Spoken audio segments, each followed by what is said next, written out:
In 2008, while running for the presidency, Barack Obama promised change. And after he was elected, he delivered on that promise big time. In fact, far beyond anything most people could have imagined. What is his legacy, and how should it be evaluated from a biblical perspective? Stay tuned for an interview with a White House correspondent who is also an evangelical Christian. Lamb and Lion Ministries presents Christ in Prophecy, a program that focuses on the fundamentals of Bible prophecy, showing how current events in the news relate to biblical predictions of end-time events and the soon return of Jesus. Now, here's your host, Dr. David Reagan. Greetings in the name of Jesus, our blessed hope, and welcome to Christ in Prophecy. My colleague Nathan Jones and I have a very special guest in the studio with us today. He is Bill Koenig, who has been a White House correspondent for the past 15 years. He is president of a news website called World Watch Daily, and he publishes a weekly report called Koenig's Eye View from the White House. He is also the author of a brand new book called Revealed: Obama's Legacy. Bill, welcome to Christ in Prophecy. We're delighted to have you here today. Great to have you on, Bill. Thank you, Nathan. Well, let's jump right in. Obama's legacy. Now, in the beginning, Dave said that Obama was going to bring hope and change, and that he might bring it in a big time. Do you agree with that? Did Obama really change things? No doubt about it. No doubt. Every area of our life that means a lot to us, especially as evangelical Christians, have been impacted. We're seeing that on a daily basis. Okay. What ways has he changed our country, then? Well, I think number one is the morality. The day he was being sworn in on January 20th, 2009, at the very time he was being sworn in, his White House was putting up the LGBT agenda on the White House website under civil rights, and it's watered down quite a bit at the end. But we just could not believe it. I mean, the same day, this total cultural and moral change was being put on the White House website, and that was a declaration of war from day one. Well, I guess that's what prompted you to make this statement, because I have a statement that really jumped out at me from your book, in which you said Barack Obama, and I'm quoting you, has done more to promote immorality and perverse sexuality than any man in American history. Hate to ever have to put it that way, Dave, but that's what happened. Yeah. I mean, we're dealing with that on a daily basis. Today, just think what it's like for Christians in the workplace. Just think what it was like for Christians in Obama's military, and the difficulty for chaplains. I mean, every area of our life, we're considered the enemy. We're considered the problem. We're considered the bigots. And who would ever imagine, just a few years, who would ever have imagined that the day would come when the White House would be lit up with the colors of the moral perversion movement? Absolutely. Absolutely. June 26th. It's like I'm going to cram it down your throat. Or that we'd fight for transgenders to be into, men to be into women's bathrooms, and the sports leagues and all fighting to get that. It's almost like overnight the country turned towards transgenderism and homosexuality, when before they were very reserved about it. No doubt about it. I think what happened is during Clinton's 8 years in office, his June was the National Gay Pride Month. Every June. Mm-hmm. And then President Bush, George W. Bush, had nothing like that, nothing in June. And then when Obama took over, June was the LGBT, and then they added Q later, in case you don't know what you are. Well, that used to just enrage me, and it still does, when he would declare June as the month to celebrate sexual perversion. And I would write him every year. I'd get on the internet and send a message to the White House. I didn't expect any answer. I didn't expect him to read it, but I had to do it, and I would object. But one year I decided to take a different approach. And that year I decided to get sarcastic. So what I did is I said, Mr. President, you say that you believe in equal opportunity for everyone, non-discrimination. Why are you discriminating in your in the declaration you're making each June, where you celebrate lesbian, bisexual, homosexual, and it goes on and on? I said, why didn't you add prostitution? Why didn't you add adultery? Why didn't you add pedophilia? I mean, why don't we just take all the moral perversions and put them in there? Why are you discriminating? Yeah, it leads to those things, and it gets worse and worse. And unfortunately, in my chapter, LGBT, he owns it. No leader in the world had a greater influence on the spreading of LGBT around the world and same-sex marriage as him. And we fight it here, Dave, with a Christian population that's pretty substantial. Yeah. What about the small little countries around the world that have hardly any Christians, and it just came right into those countries so quickly? Every time he visited an African country or any country, he had to just unload on this issue. And even used funds. Lectured them. Exactly. And even used federal funds saying, get in line with LGBT or it's going to affect our foreign aid to your country. Well, I know that as a White House correspondent, you must have been very frustrated about the fact that we've got a terrible civil war going on in Syria. We've got Iran threatening the world. We've got North Korea led by a crazy man. And all these problems. And we in America are focusing on whether or not a man can go into a woman's bathroom. Total obsession. Total obsession. And what has happened is these LGBT activists have worked their way into guest relations where they're in charge of who gets on as a guest with major TV networks. They've worked their way into positions of influence in corporate America, into sports leagues. I mean, look what happened in North Carolina. Look what happened to the state of North Carolina. Just basically their bill, after Charlotte said, we need to open up bathrooms. The Word of God says that if you rebel against him, he's going to step back. He's going to lower the hedge of protection. He's going to allow sin to multiply. In fact, in Romans 1, 3 times, and the last time he steps back, it says he will deliver the nation over to a depraved mind. I think that's where we are. Yeah, sadly, that's true. I mean, when you think about it, when a couple of good examples here, Secretary Gates of the Pentagon said that President Obama showed hardly any, if any, emotion at all about the plight of the military and other things that are necessary in terms of our readiness, preparation, and our budgets, but he was very involved with getting rid of defense, or don't ask, don't tell. Yes. Yes. Great interest in that. Same thing with Islam, a Muslim apologist.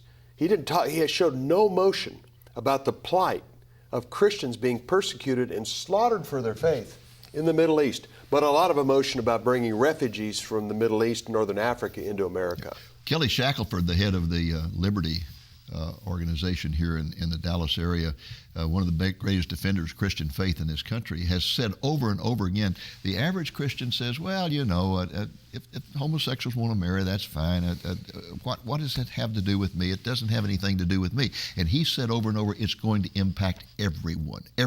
Because, for example, you apply for a job, the sexual perversion mafia, which is what I call them, now they get on the internet, they see what church you're going to, they see what sermons that person is preaching, and suddenly you're under attack because you attend a church where a person preaches a sermon that says homosexuality is sinful. Absolutely. And Christians having to go to sensitivity programming, whether it's in the U.S. military. I have a friend that's son, graduate from Naval Academy, is in South Korea right now, and he said one of the reasons he would like to leave the military, he's tired of these transgender programs that they have to go through as being part of the military. And that's what the Chinese communists used to do. Put people in groups and surround them, and then everybody bombard them to get them to change their way of thinking. Yeah, and I have a friend that works for a Fortune 100 company. Yes. They're having to go once, if not twice a year, go through sensitivity programming about LGBT and about transgenderism. And basically what that means is you've got to not only accept it, you've got to endorse it. Tolerance anymore doesn't mean you just accept it. It means you've got to endorse it. It's a one-way street. Yeah. No tolerance towards us. And is that why you wrote this book? You wanted to...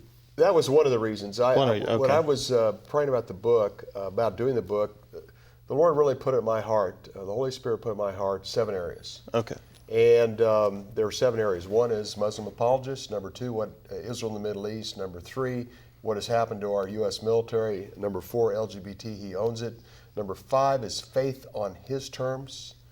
And then will America ever recover? And then the chance for him to repent personally in my final chapter. And also a little bit about his background to get a better idea of what influenced him to the extent. But I just saw, it's kind of a catharsis. I saw this go on for 8 years. You couldn't get involved actively in the press briefings to the extent that you would be shouted down or they would attempt to shouting down might be too strong, but they would not appreciate any question that's contrary to his moral, or I call it immoral sex agenda, or immoral agenda. And so I just felt that there was a lot of things that were taking place that need to be documented. And I use his own words. The Lord put in my heart, use his own words, where we as believers that have a fear of our Lord, that once a believer reads this and sees what happened, they'll see it for what it is. And most people read the book are just in complete awe Well, tell you what of we're what going had to do. We're taken going to take a place. brief break, and then we'll come back, and we're going to look at some other aspects of your book as to whether or not he was a Muslim apologist and his attitude toward Israel and his personal religious faith and so forth. So we'll look at that. Great.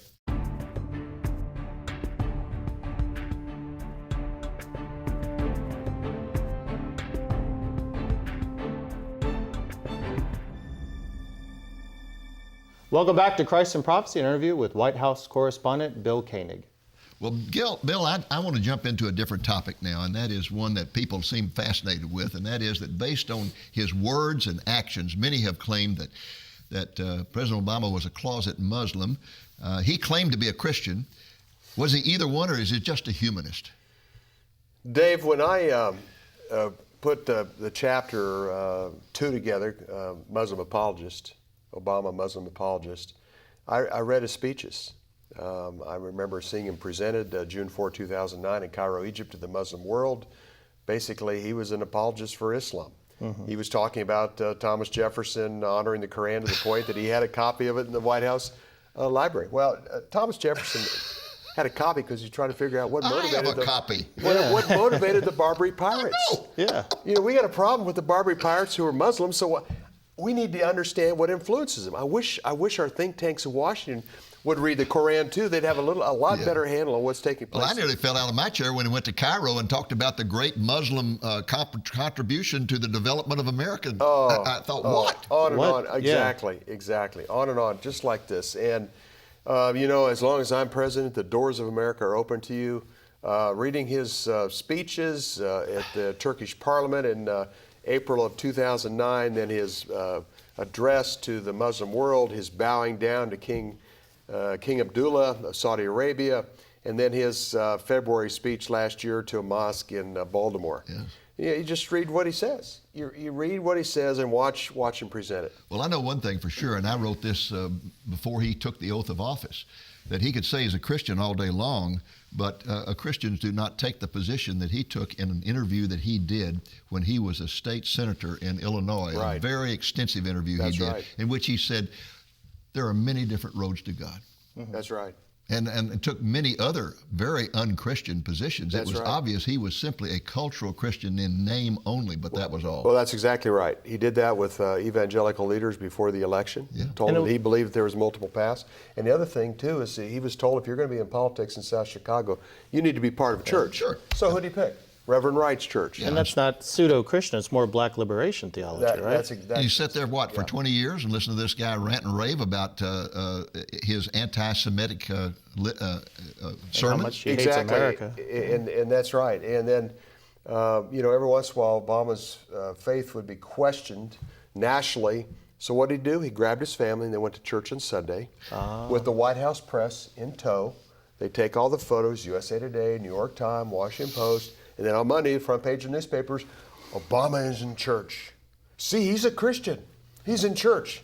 And he only won a few times like that. So, and the other thing is, as I mentioned briefly in the first part of the program, is he shows no emotion or feeling toward the persecution of Christians throughout the Middle East. I mean, they're being slaughtered for their faith. He shows no motion. He tells us to get off our high horse. Well, he did that at the National Prayer Breakfast. The prayer breakfast. When he was talking about the Crusades. I call it the Catholic Crusades. Yes. And then he talked about Jim Crow laws in the South, but he said for us not to be on our high horse. He never missed an opportunity, which wasn't a lot of times, but he didn't miss his opportunity to do things like that, to chastise Christians. And even in his book, in my book, Obama, Faith on His Terms, I went in and read his chapter in his book about his faith in Audacity of Hope, and it's convoluted.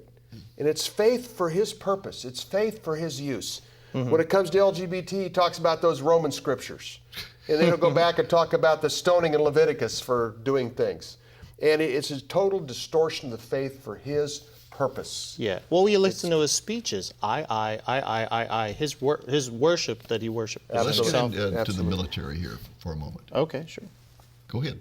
Bill, you say in your book, and I'm going to quote this, Barack Obama was the ultimate subversive, especially when it came to managing our military. What do you mean by that, the ultimate subversive? Well, when you look at it, our top generals being fired, the top generals tragic. in our... I think most people are not aware of that. Oh, that's correct. He cleaned out the military of anyone who would object to LGBT. I have a family member who's a very staunch Democrat. He had no idea about this. Wow. He had no idea that Obama had gotten rid of about 200 of our top generals and and also generals and colonels, and then also the fact that how difficult it was for chaplains, Christian chaplains, to be in really the hard. Obama military.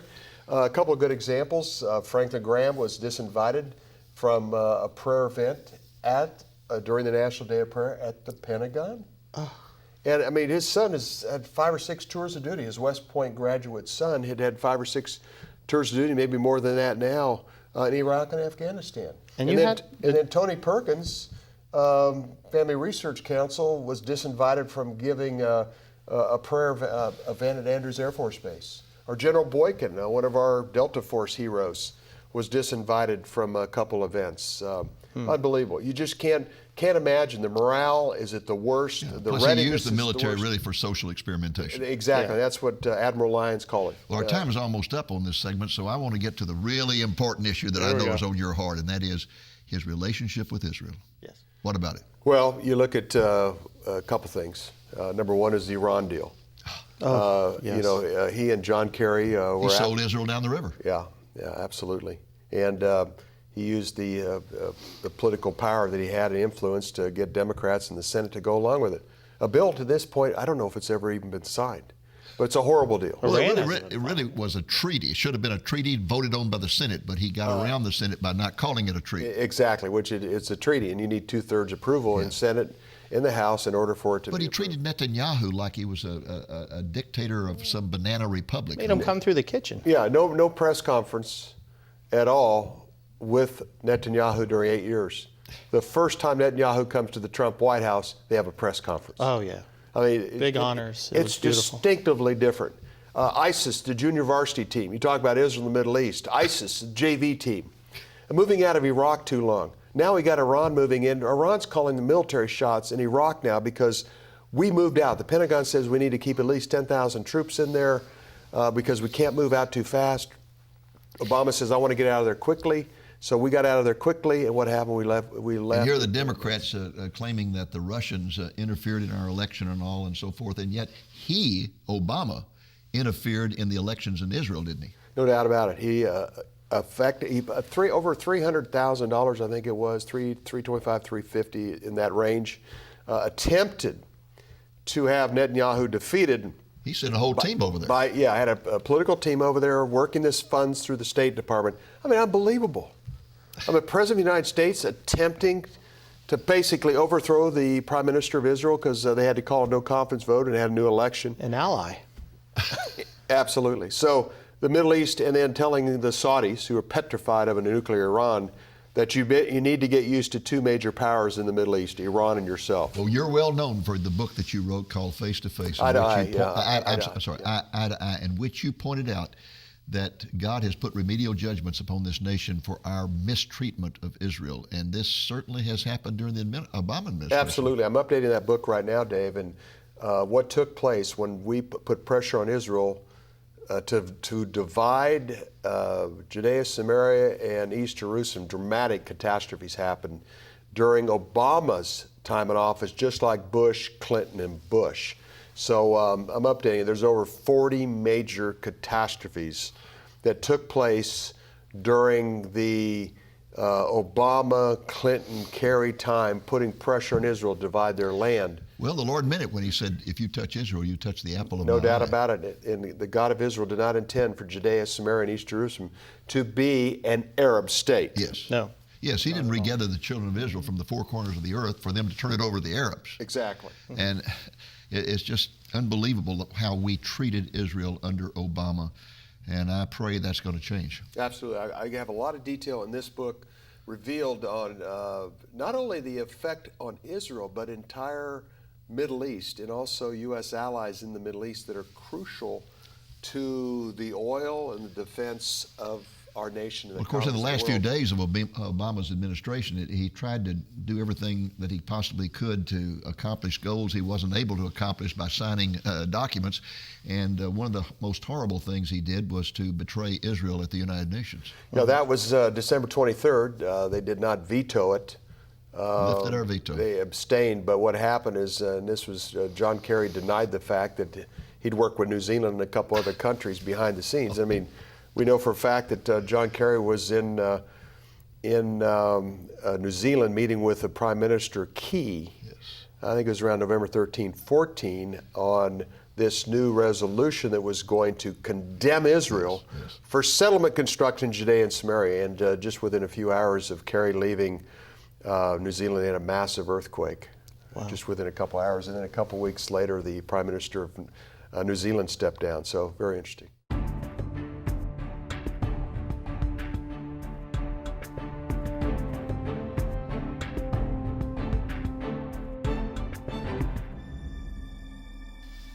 Welcome back to Christ in Prophecy, an interview with White House correspondent Bill Koenig.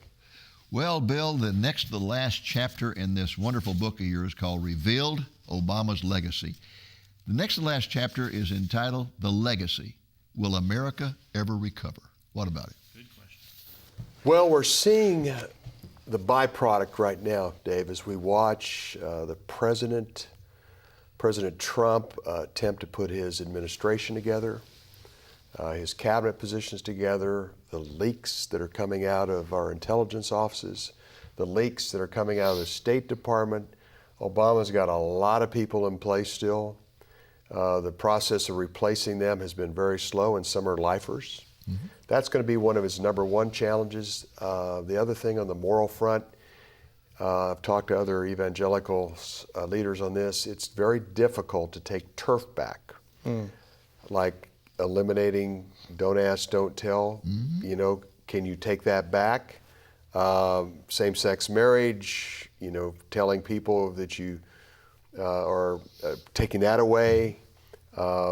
That they're trying to do something on the transgenderism legislation. Trump just did an executive order on that. So, you know, these are things that have been put in place over the last 8 years that are difficult to unravel. Everything he does is going to be challenged in court. Everything. A good example of something somewhat innocent on, you know, on his immigration policy, that it was only 7 Muslim countries out of over almost 50 or 53, I think now. And if he has any power at all, he has that power. That's exactly right. So what's happened? There was 25 lawsuits over a travel ban.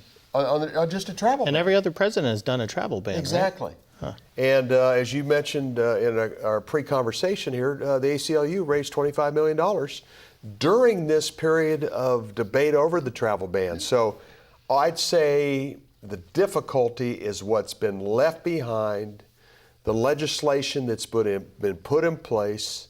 The executive orders can be reversed, but there was a lot of damage, whether it is an Obamacare that's not working, or whether it's the moral LGBT agenda, transgenderism agenda, that was forced on education, that was forced in corporate America. A military that is so depleted right now, it's going to take 3 to 5 to 7, maybe as long as 10 years to replenish the military that was left in disarray. You know, on and on and on. So, plus, he said he was going to drain the swamp in Washington, D.C., and when you start trying to get rid of bureaucrats, it's almost impossible. Well, they're deeply entrenched, right? And protected by civil service laws. Exactly. Well, Bill? It's a major job. It is. It is, Dave. Well, Bill, how about telling our viewers how they can get in touch with you, and also tell them about your newsletter?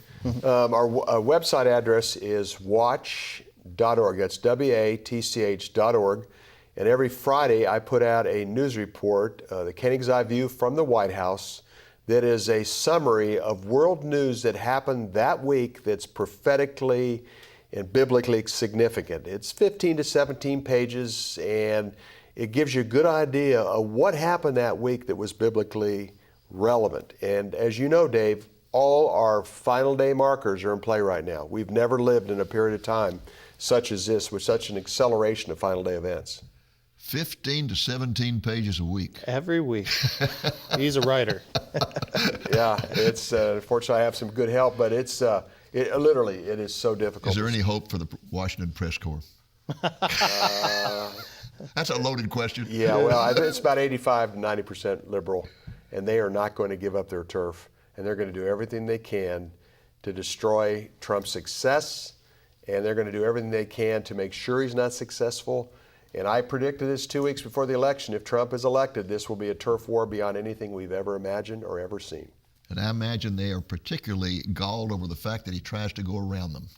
Absolutely. You know, because after all, they're very important. Absolutely, in their own minds, and they're legends in their own minds. And they were real tough on George Bush. We haven't seen anything like this. Yeah. It's real tough. It's going to be a real brawl. It is a brawl. And this is a turf war, and they've entrenched. They've entrenched in the courts. They've entrenched in some of the legislatures. Even though the Democratic Party's lost almost 1,000 seats throughout the country during Obama's time, and he left like he was successful. It was incredible, but it's a very challenging time. Well, folks, that's our program for this week. I hope it's been a blessing to you, and I hope you'll be back with us again next week. Until then, this is Dave Reagan speaking for Lamb and Lion Ministries saying, look up, be watchful, for our redemption is drawing near. Bill Koenig's book, Revealed, Obama's Legacy, can be yours for a gift of $20 or more, including the cost of shipping. Mr. Koenig has been a White House news correspondent for more than 15 years, and his book contains a Washington Insider summary of the horrible legacy of the Obama administration, all written from a biblical viewpoint. It clearly reveals how President Obama served as a Muslim apologist and an enemy of Israel while doing all that he could to promote the ungodly agenda of homosexuality and abortion. Further, Mr. Koenig documents how the president used the U.S. military for social experimentation and succeeded in weakening our armed forces immensely in the process. And that's only the tip of the iceberg, as Mr. Koenig further documents how President Obama undermined America's judicial system while running roughshod over our nation's Constitution. The book ends with a thought-provoking chapter entitled, Will America Ever Recover? To get a copy of this very important book about the spiritual condition of our nation, call the number you see on the screen between 8 a.m. and 5 p.m. Central Time, Monday through Friday, or place your order through our website at lamblion.com. Again, the book can be yours for a gift of $20 or more, including the cost of shipping. Ask for item number P580. Are you living with hope in the end times? Make plans now to attend this year's annual Bible Conference and Banquet on July 14th and 15th. Speakers include Dr. David Reagan, Don Perkins, Pastor Glenn Meredith, Dr. Tommy Ice, Pastor Andy Woods, and Dr. Ed Heinsohn. Register at lamblion.com today or by contacting us at 972-736-3567. Hurry, seating is limited.